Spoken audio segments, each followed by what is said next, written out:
Hello and welcome to the Tennessee Informer. Thank you all for joining us tonight. Well, the special session is over. We'll talk about the good, bad, and ugly of it. It was mostly bad and ugly. And our guest tonight is Representative Todd Warner, who has spoke up about it before the session, and now we've got him after the session. There's a lot to be discussed about. Representative Warner, we appreciate you coming on and appreciate you standing up. So let's just go ahead and turn it over to you and just kind of let you get started down this road, and I'll chime in here and there. How's that sound? That sounds good, Dave. Well, it's an honor to be back on here with you. Good evening, and good evening to the folks across this great state. Appreciate the opportunity to represent the 92nd District, which is Marshall County and Southern Williamson County. And I mean, you hit the nail on the head, Dave. I mean, last week I think was a terrible week for Tennesseans. I don't think we should have been in a special session. We were in session.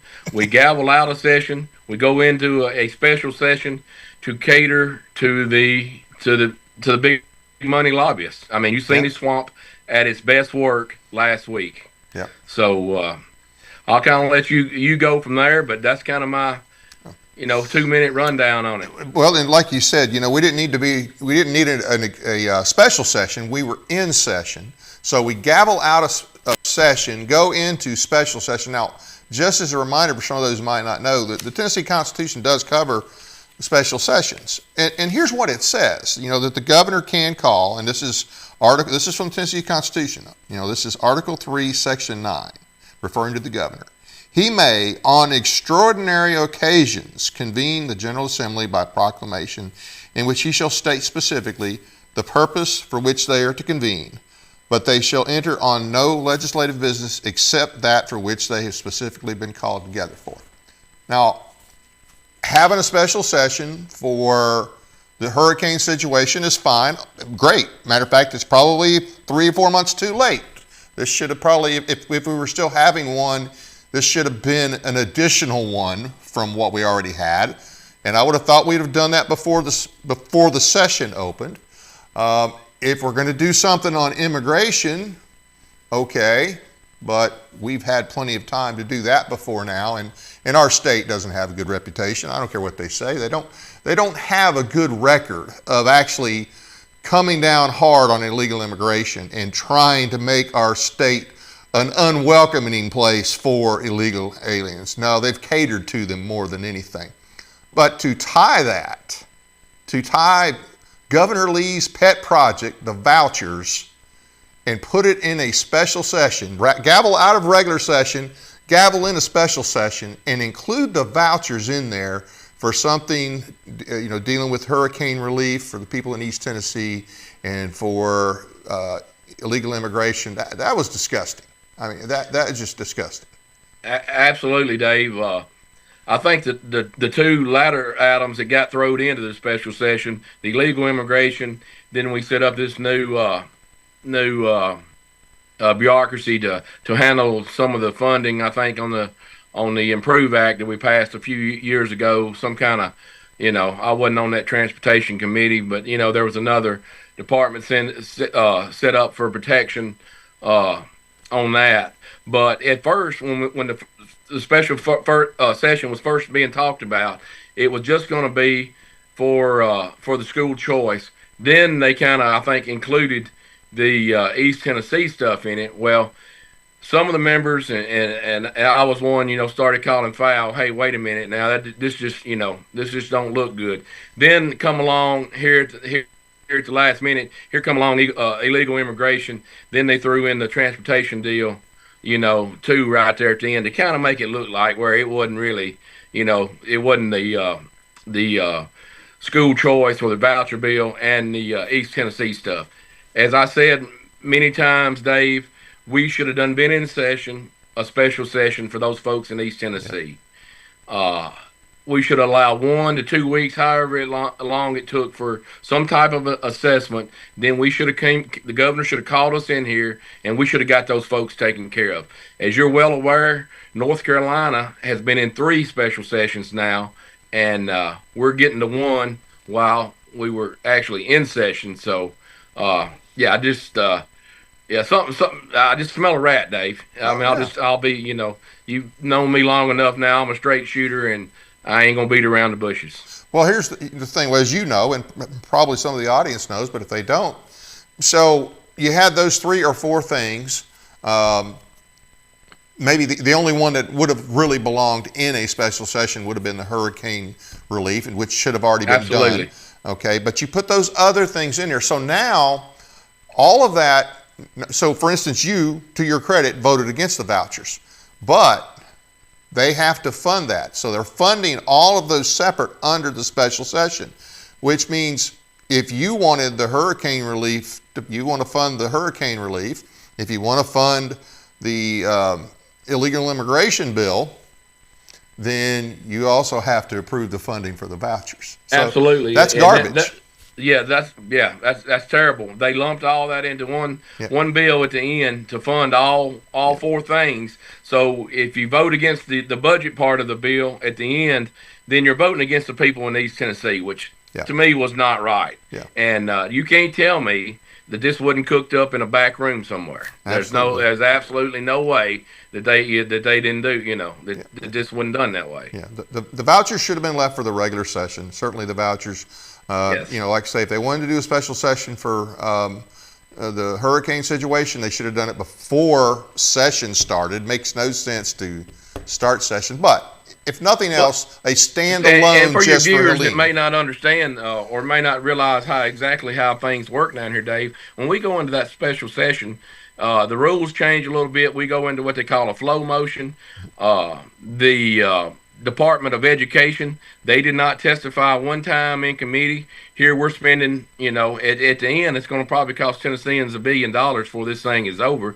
The Education Commissioner, nor did the Department of Education ever testify in committee, and I thought that was terrible. I So thought who that was sad testified? that we Just the could sponsors of the bill? just sponsors of the bill. Of course, as you're aware, I've been on education for 4 years, and this year the speaker stripped me off education, and I'm no longer on it. Of course, he appointed different committees for the special session Right. than we have in our regular session. But if you'll look, I thought it was pretty interesting. If you'll look at the disaster relief committee and the education committee during special session, all but one or two members, everybody in that disaster relief committee pretty much voted no on the voucher bill, and everybody on the education committee during special session pretty much voted yes, but maybe one or two, and nobody, as far as I know, I didn't get a chance because the committees were running simultaneously. I didn't get a chance to watch the education committee, and so I don't know how many questions was asked, but I am aware that the Department of Education here in the state did not testify. Yeah. From everything I understand, so the supporters of the bill had 45 minutes. The sponsors and supporters, I guess, had 45 minutes for the bill, and then the opponent, well, the Democrats had 45 minutes for the bill. But the conservative Republicans that opposed the bill, I think they ended up with a grand total of 4 minutes. They got 4 minutes. They let two members speak. So we go into the House. We heard the bill on Thursday morning. So we go into the House floor on Wednesday night, and I have one of my good friends that supported the voucher bill come up to me and says, Warner, he says, they're about to give you the screws. I said, what do you mean? He says, they're not going to let you speak on the bill tomorrow night. I said, do what? And he says, yeah, they've got a list running, and they're taking names of who they want to speak for their bill, but they're not going to let anybody speak against it. And I said, who's got the list? And he said, Leader Cochran. So I went straight over to Leader Cochran's desk that night, who has in the past voted against this voucher bill. I went to him and I said, look, hey, I want to speak on the bill tomorrow night. I've been stripped of my committees. I didn't get appointed to the education committee. And as y'all know, leadership knows, I've been against this bill from day one. And I want to speak on that tomorrow night. And he wouldn't show me his list, but I went to it just as soon as we got on. Went to him as soon as we got on the floor Wednesday night. He says, "Well, I don't know if we'll have time to hear you or not." I said, "Leader, I'm telling you right now." I said, "I want to speak tomorrow night on that tomorrow on that bill," and I said, "I'm gonna be terribly upset if I don't get to speak." And I I made some other members, Representative Barrett, Representative Monty Fritz, and Representative Renault, aware of the same situation, and it's to my understanding that they went to him too, and was denied the opportunity. Ended up being denied the opportunity on Thursday morning to speak. Who did get to speak? Who got the 4 minutes to speak against it? Laura Russell got 2 minutes, and Representative Russell and Representative Hawk got 2 minutes. Okay. And I'm sure they were prepped before what they could say and what they couldn't say. Nobody really asked. They made some statements, but nobody really asked any good questions that that really dug into the bill. Yeah. Now I know that some people just happen to think it's good legislation, but obviously I don't, you don't. But I pointed out that, if you look, well, matter of fact, no, I did not. I did Section 12 from Article 11 that we're supposed to provide, the state recognizes the inherent value of education and encourages the support. The General Assembly shall provide for the maintenance, support, and eligibility standards of a system of free public schools. The General Assembly may establish and support such post-secondary educational institutions, including public institutions of higher learning as it determines. Okay, but nothing about giving money to parents for private schools. No, this was nothing more than an entitlement program, a subsidy for profit businesses. It's a redistribution of wealth, as far as I'm concerned. Absolutely. And, it is definitely another entitlement, a subsidy. And they can dress it up all they want, and they can say, well, parents know best. Well, the parents that know best, I agree, have taken their kids out of public schools. The public schools that our state has failed to do whatever they needed to do to make them worthwhile. But yet they want us to trust them with several $1 million more. Matter of fact, I think the cost for this year, I want to say $447 million is what comes to mind. Yeah. Now, that includes the bribes to the teachers across the state. Absolutely. To get this thing up and running, it's $400 something million to get it off the ground. Then it's going to grow about 5 or 10% every year after. Yeah. And don't think for a minute, folks, your listeners, Dave, that the minute that the state has, they've promised the local LEAs that they're never going to lose funding. Don't think for a minute that the minute revenues drop in this state and we have a shortfall of revenue, that they're not going to short the public school system.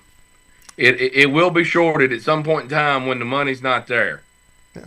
Well, and I'll be honest with you. If they're going to take money if they're going to give additional tax dollars for education that's supposed to go to public schools, me personally, I don't want to be paying twice for the same thing. But you're right. Absolutely. They will eventually do that.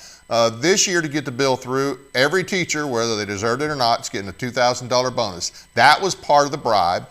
They're not going to lose the money for that student for at least, I don't remember, I guess first couple of years, or right, something like that. Yeah, till whenever they have to take it back. So this was all a bribe, and for a grand total of 20,000 students this year, 20,000 kids. I don't think another thing we need to point out, Dave. Statistics show there's about 3,000 open seats right now in Tennessee in private schools. So we're going to do 10,000 in this bill. There's 10,000 students that have got to be under that 174,000 threshold. Right. A family of four, the first 10,000 students, a family of four has to make under 100, and I think it's $74,000 to go. So you take your first 3,000 students that may take advantage of this, that are not going to private schools. They're going to fill up those 3,000 seats. That leaves another 7,000 seats of people or 7,000 students under the 174,000 mark. That still family cannot make more than that. Those are going to go to students that are already in private schools. Yeah. Because there's going to be no seats available unless they do one of these options that me and you talked about before we come on online here, is if they do a virtual from home, that may be one of these schools from another state. Here we are sending our tax dollars out of state somewhere or another, and God knows what kind of schools they are. Well, they admitted on the floor. I think I heard more than one legislator. I know I heard at least one that 65%, and this was actually in the fiscal note too. 65% of the benefit of this is going to go to parents whose kids are already in private school. Yeah. And then 35% will go to kids in public schools, enable them to go to a private school, assuming that $7,000 will get. And I have no idea what a private school costs. Okay, but I think here in Nashville, the average cost they say is somewhere around between $16,000 and $17,000.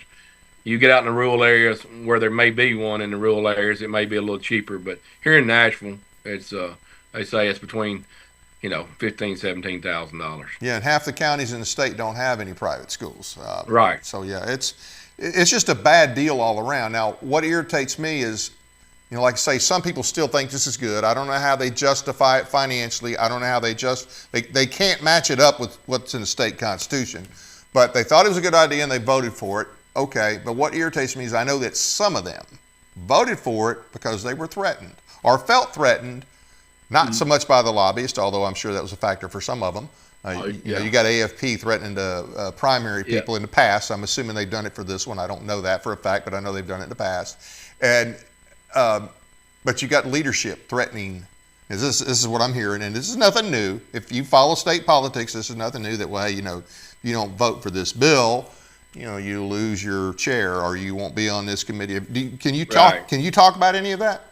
Well, I mean, you hear the stuff just like I do. Of course, I didn't get called in, and because they knew where I stood on it. But I have, there's talk amongst members, of things going on behind the scenes that they were a little worried about. Right. Again, you can't make me believe this East Tennessee stuff that was tied in with this. I know some of those members. I talked to them personally. I don't want to call no names. I don't want to throw none of them on the bus. They're good folks, and they just got put in a bad situation. Right. Well, and like I say, even some of the people I know that voted for this, and I haven't had the conversation. I've told my fellow members, and I've told, been on other shows, don't call yourself a conservative and say you support this bill. I'm all about school. Parents' rights, school choice, but this is not the right deal right here. This is a terrible, terrible bill that we're going to spend hundreds of millions of Tennessee taxpayers' money, and I think at the end of the day, the ultimate goal is to have government have a say in our Christian schools. Well, they will have. They will have a say, and here's the other thing. That's what worries me, Dave. Yeah, just like with the charter schools, we already have state tax dollars, or we did at least one time, in the Memphis area going to Islamist schools. Well, absolutely. I don't want my money going to an Islamist school. But you're not going to be able to tell them no. Exactly. Hopefully, Trump can get rid of the illegal aliens fast enough so that we don't have to. I mean, is there anything in there to prevent illegal aliens from using this? I'm not 100% sure it is. They say they couldn't get it. They said that last time, but it wasn't spelled out really, really good in the bill. Right now we can't ask them when they come to a public school. That school district is not allowed to ask whether they're here illegal or not. So, and they say, well, they're taking federal money. We can't ask them that under Title IX or something or another. Right. What's going to be the difference here, Dave? No, that's the thing. It's going to be Trump saying he's going to send block grants in here. It's going to be federal money unless they rewrite the whole Title IX at the federal level. It's going to be the same thing. Yeah. I mean, they use that as a selling point, but I don't believe it. Yeah. Well, and here's the deal. Even if under the Trump administration we have a little more leeway on some things, Trump's not going to always be president. So as long as we got federal dollars, if we have federal dollars coming to get involved with this, and really even state dollars, if you have the state giving a private institution money, well, it only makes sense that at some point in time they want to know what bang they're getting for their buck. That's not an unreasonable expectation, but I don't think the people that give us the money are necessarily thinking about that, because they just see, hey, look, I'm spending a lot of money to get my kid out of the crappy private schools, I don't assume that everybody that's getting this is necessarily filthy rich, because I know some people that sent their kid to private school was not cheap, but they made a sacrifice to do it. Right. They work two jobs. They done whatever it takes to get it done, or get them in there and get them a good education. But it's just I don't think it's a good bill. I didn't support it, and I'm just kind of disappointed in the way it all went down. Absolutely, absolutely. It was, and I think certainly the grassroots were opposed to it. I mean, I know groups like AFP, which is anything but grassroots. That's another thing that surprised me. Now, I know that Governor Lee went and, I guess, met with Trump and was, of course, he got encouragement from Trump on this bill. Well, at least on this concept. My guess is, I don't know that Trump actually read the bill. I don't know that he actually knows the details. Mm-hmm. He likes the overall, I guess, principle of it. But there's, just because Trump likes it doesn't necessarily mean it's a good thing. He's doing great things. Right. He's doing great things, but that doesn't mean every idea he has is great. But in any event, I doubt he knows the details. I don't think Trump would be wanting to see the taxpayers of this great state's money going to Muslim schools. They could be teaching Sharia law or any type of LGBT school. As we seen last time that I brought up in committee last year when the bill come up, that was getting the voucher money out in Arizona. I'm pretty sure President Trump ain't going to be for that. Right. Well, and I think he's going to be putting an end to a lot of that kind of stuff. But you still, even at the state level, like we said a minute ago, there's going to be strings. So it's a bad deal. It's a bad deal financially. I'm a little I'm going to be honest with you, and of course I've made a pretty bold statement on my Facebook post, and I had told Leader Lamberth and Chairman Faison that I'd have to call them out if they weren't going to let me speak, but I'm disappointed in leadership for allowing this to happen.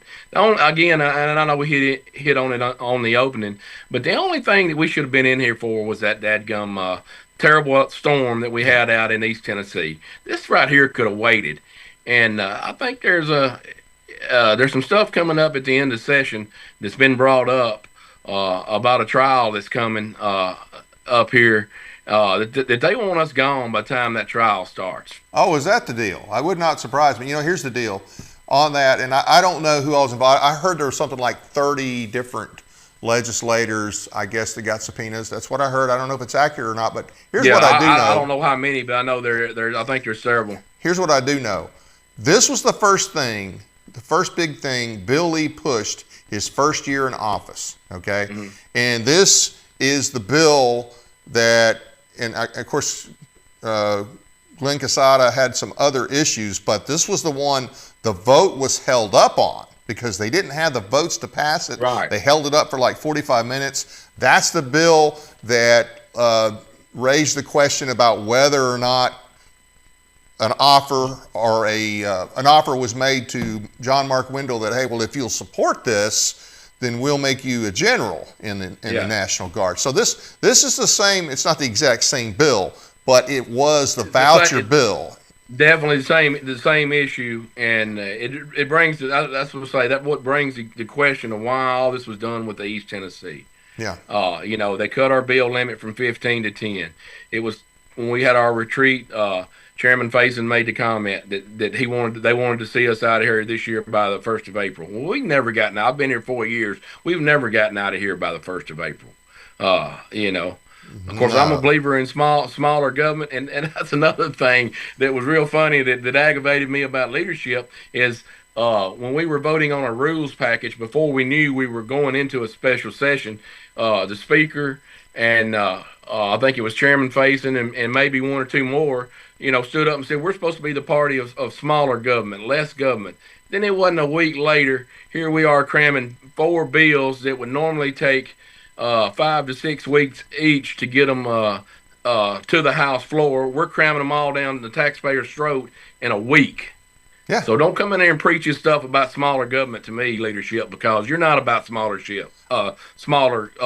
government. I don't think anybody that's followed legislature up there for any length of time believes that there's anything conservative about Cameron Sexton, Faison, and really Lambert. Lambert's got a few good points here and there in regards to legal immigration stuff. But in general, nobody that's followed those guys are impressed.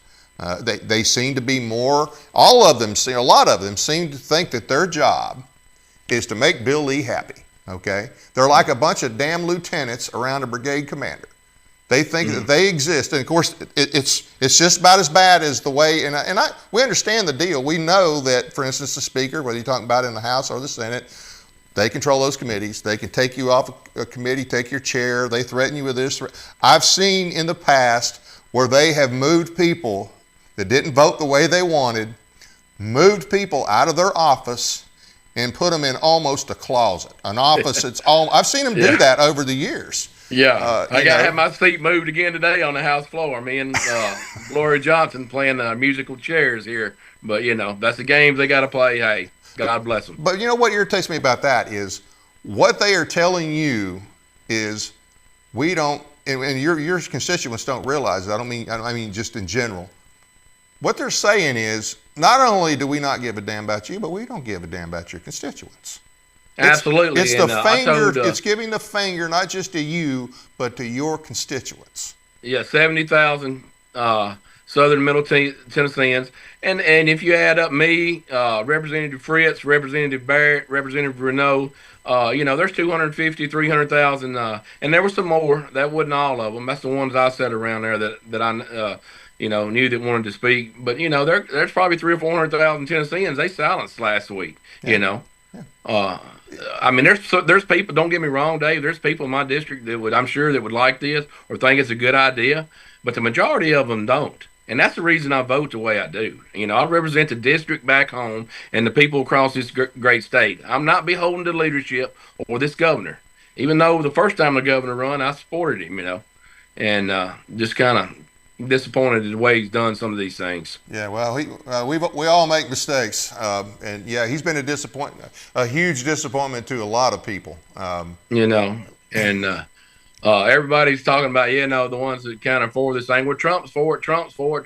Bill Lee's done it. He's for it. But Trump also called Bill Lee a rhino too. Absolutely, and he was right about that. Which brings me to I don't understand how Penny Schwinn ever. I don't know who suggested Penny Schwinn to Donald Trump, and I don't know who Trump is listening to in Tennessee.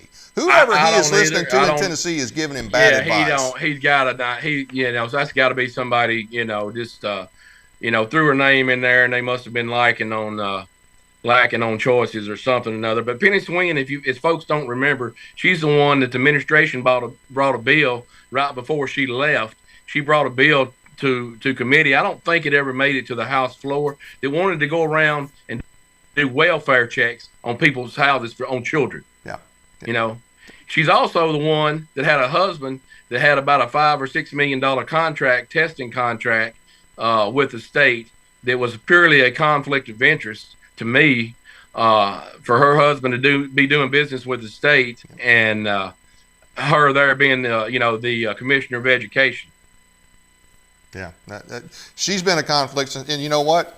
When she came from Texas, there was enough bad information on her then, and people tried to tell Bill Lee about her. There's people that I know who had communications with Bill Lee, on a regular basis, and tried to tell him about her, and he ignored him and brought her on anyway, and she was nothing but trouble the whole time. And so, I hope that Trump does keep his word and get rid of the Department of Education. I don't know why he would have hired her if he was going to do that. I understand she does go for the school choice stuff, but still, I just don't trust her in the mix at all. So now I mentioned AFP. Was that the main group that I understand this is the governor's bill, but was AFP the main organization? Yeah, they're the main one. Maybe the Federation for Children, maybe one of them. I'm not sure. They quit coming to my office a long time ago. But AFP, I think it was around $6 or $8 million that they kicked in back last August in the primary. I know the district closest to me down in Williamson County, they put about $1.2 million in behind a representative down there that got elected, and well, I mean, what else is he going to do when he gets here? Yeah. Well, I think there was about 6 they got elected that they were behind, 5 or 6, and they were all, we're sent up here to do one thing. right. Well, the funny thing too is, just a few weeks ago, that Trump said, "Don't send me any Coke or AFP people." I wonder if he knows that the bill that he just congratulated Bill Lee on was pushed through by and supported by AFP. I just thought that was a little bit. Yeah. That tells me he doesn't know. He doesn't have the whole picture on this. No, he don't. And I'll tell you another thing. It kind of we had our senator. Marsha Blackburn, she kind of disappointed me. I get it. They think I guess it's part of some kind of national Republican platform, but she was running commercials, on the radio pushing this. That's what we need right here in Tennessee. Telling us what to do is a career politician. Yeah. Yeah. Well, now she may be governor. It may be Marsha as the governor. It could be. I don't know. I'm hearing lots of different people. Yeah, name being tossed around. Well, we'll see. She did say something the other day, and I'm like, you really don't get it, do you? Because she said she's considering running for governor because Trump is going to give power back to the states. Now, of course, all the things that she mentioned he was going to give power back were things that were not legitimate federal powers anyway. And the reason, and I do think Trump is going to put back things where they are supposed to be, but it's never been the job of the state to sit and wait for the federal government to give these powers back. It was always the state's responsibility. Make up, the federal government. Absolutely. It ain't vice versa or the opposite. Absolutely. We should always be ready to push back against the federal government. Absolutely. There's nothing wrong with us pushing back. That's the way our forefathers drafted the Constitution, for us to be able to push back. Yeah, well, we wouldn't have a country if the founders didn't push back, and we wouldn't have a country with the mentality of a lot of our legislators today, to include the ones here in Tennessee. But I do appreciate that you stand up and fight for what you think's right. Now, speaking of that, I think everybody knows that it was a terrible special session. Huge waste of money on the vouchers. Everything was, I said the good, bad, and ugly. I guess the only thing good was that some funding is going to go to the people in East Tennessee. We got the East Tennessee folks some help, much needed help. That is the only thing good. On the immigration, we certainly need to do things. I don't think they're serious because guess what? I didn't hear anything mentioned about E-Verify. So if you're going to make sure that no elected official, city or county, is doing anything to encourage their area to be a sanctuary city or violate any kind of federal law in terms of illegal immigration, then why would you not want to make sure that employers are not hiring illegal aliens? And with that, me and you talked the other day, and you're dealing with, I think, one part of that in one of your bills. Am I right? Right.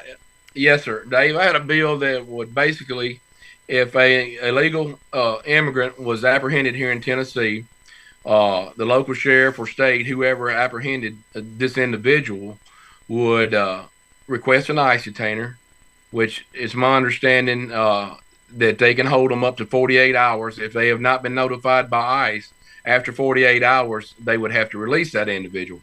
What my bill would do after 48 hours, and this bill was drafted all before we went into this special session, after 48 hours, that local or state agency would transport them out of the state up to 700 miles to a sanctuary city. At that point, they would, in return, bill that county or local municipality would bill the state, the Department of Revenue, for the cost of housing and transportation. Department of Revenue would in return bill the Department of Treasury at the federal government for the cost of removing that illegal immigrant from the state of Tennessee. After 30 days, if the state hadn't been paid by the federal government, by the Department of Treasury, the state would be required then to deduct the state's portion of the federal gas tax that we collect. And it was a way for us to refund ourselves for the failed Biden administration, illegal immigration, the laws that they have not upheld the last 4 years. And I thought it was a pretty dadgum good bill. And make a suggestion. Just and now, I want to talk to the administration down here and see what they think, how we maybe can incorporate it in with what they're going to do. I don't know exactly how this is going to work. It's going to be interesting to see how the new department we set up is going to work with the Trump administration. Now, one thing I did ask in committee the other day that I thought was very interesting is I asked the Department of Safety in committee how often they interacted with ICE. How many times in the last year had they reached out to ICE and let ICE know that they had illegals in custody here? And I got this is you're going to find this very amusing, Dave. The Department of Safety, Miss Stroker, I asked her that in committee, and she couldn't tell me. She said she would email me. Well, she sent me an email and says we do not keep up with those statistics. Well, right after she sent that email, and I seen it when it come through because I was interested to get it, so I clicked on it. Well, the minute she sent it, I guess, I don't know if she had second thought, she shouldn't have sent that or what, but she tried to recall her email back from me. So if we were really serious about illegal immigration in the past of doing things, you would think, as red as this state is, that we would be keeping up with statistics anyway. Yeah. Of how many that we've been apprehending, how many times we've contacted ICE, how many times ICE has not come and picked them up. We would have some kind of running statistics where we would know. Yeah. We should at least know the number. I mean, you couldn't have expected really anything out of ICE since under the Biden administration. But what I was going to say a minute ago is, okay, originally because we didn't know we didn't know for sure he was going to get in. And so the thought was send him to a sanctuary city and then build a federal government. That was my thought on my bill. You know, Trump is doing great in this area, but you know what? Send him to the border and still build the federal government. And if they don't pay, then we'll just deduct it out of what we're going to send them in federal taxes. I still like that idea. I think we should find everything that our state still has control of in terms of a federal tax that has to be forwarded from the state versus most of them come straight out of our paychecks. Yeah. Anything like that? Oh, yeah, we should take advantage of that. Right, and I discussed it in depth with legal, with Chairman Doggett. I talked to him about it, and we worked on the bill in depth there to try to get something in place that would allow us to grab some of this money, some clawback provisions in that bill that would allow us to try to get some money back from the federal government. Okay. And was it you or somebody else I talked to that has a bill in reference to E-Verify for temporary workers? Was that you, or was that somebody else? No, it must be somebody else. I know Representative Barrett's got several bills on legal immigration. Okay. And this is going to tighten down some of that stuff there. Yeah, and I'll have him on the show next week for the second show. What other bills do you have? Are you bringing back any from last year, or what other bills? I've got nothing else really that's going to really stand out. I thought about bringing, this has nothing to do with legal immigration, but I thought about trying to get I had a bill a couple years ago that would raise the speed limit on 75. I drive 70 miles from Marshall County, exit 46 up 65. And one morning I said, I'm going to drive the speed limit all the way. I'll go on a mid. I'll get over the speed limit sometimes. So I said, this morning I'm going to drive the speed limit all the way. Right. Every car that got close to me blew by me. If you're not running 80 miles an hour on that interstate, you're going to get run over. Yep. I mean, it's really sad. So I thought 75 miles, we could bump it up 5 miles an hour and try to, help things. Talking about our speed limit and our interstates, Dave, and another thing that's so aggravating about this special session, Dave, is we're in an infrastructure crisis in this state. Down in my area, all our water source comes from the Duck River. There's been moratoriums put on building, moratoriums put on withdrawals from the Duck River. There's been lawsuits filed against the city of Columbia down there. They have a permit where they're trying to get more water out. There's so many more things that we could have been doing with this money to deal with the infrastructure, to deal with the massive amount of growth that we have in Middle Tennessee, and yet we chose to spend, $400 to $500 million right out of the gate on this education deal. Yeah, and of course, roads are part of infrastructure. And see, what was the Haslam gas tax back in 2015, 2016 supposed to fix? I'm glad you brought that up. The Improve Act, and I got my predecessor beat. If he promised the locals that he wouldn't support it, then he come down here and he's very weak and he caved to leadership. But that was supposed to have been we were sold on that back home is that was a 20-year fix in 2017. It's been what, 8 years, 8 years. Yeah. We're in worse shape now, Dave, than we was than we was then. And they, what was it? I think they put what, 20-something cents. You remember exactly. It was a pretty good was? jump. It was a good jump. I don't remember what it was. And, but it was we're in no jump. better shape than we were then. Yeah. We're worse off. Yeah. But now, of course, remember that I'm sure Pilot is doing well. I'm sure the Haslams are doing well. I have no doubt in my mind that they're doing well. Yeah. But anyway, well, hey, thanks again for what you do. Thanks for speaking up, speaking out, and thanks for being on the show. Definitely love to have you back. Absolutely, Dave. I've enjoyed it, and God bless these folks across this great state. Absolutely. Thanks again, and take care. All right. Thank you, sir. Have a good one. I'll have some event announcements and information about our guests next week in a few minutes. I want to thank you all for taking the time to watch our program tonight. Please be sure to hit the like and subscribe buttons, as well as the notification bell, so you never miss an episode. We appreciate your support. Check out our radio podcast on iHeartRadio, Spotify, and other platforms as well. Sign up for our weekly newsletter at our website, tninformer.com. Find and follow us on Facebook and Twitter. And tomorrow night, 6 p.m. in Johnson City at University Parkway Baptist, East Tennessee Freedom will host Joe Wolverton III, JD, discussing the topic of Make America States Again. You're not going to make America great again unless you make America states again. If you haven't heard Joe speak, you need to go. Very, very knowledgeable about the Constitution and our history.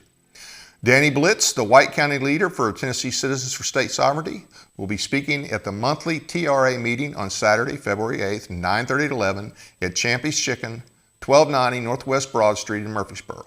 She'll be talking, of course, about state sovereignty and nullification. Speaking of nullification, the Nullification Process Bill has new numbers. House Bill 0441, sponsored by Representative Holsey again, and Senate Bill 0479, sponsored by Senator Bolin again. No schedule yet for the committee. When we do get that, we will be sending out notifications. You'll hear about it on this show as well. Encourage you to visit the tncss.weebly.com for more information. Sign up for the Substack. And the Substack is put out every week by Karen Bracken, the founder. She does a great job with that, and she'll keep you informed on when it's going to be in committee and who we need to contact. Next week, our guest will be U.S. Rep. Tim Burchett discussing Doge, UFOs, and other topics. And in our second show next week, our guest will be Representative Jody Barrett, who also refused to bend the knee for the governor's voucher bill. We will discuss his immigration legislation and other topics. That's it for now. Good night from Paris, Tennessee, that is.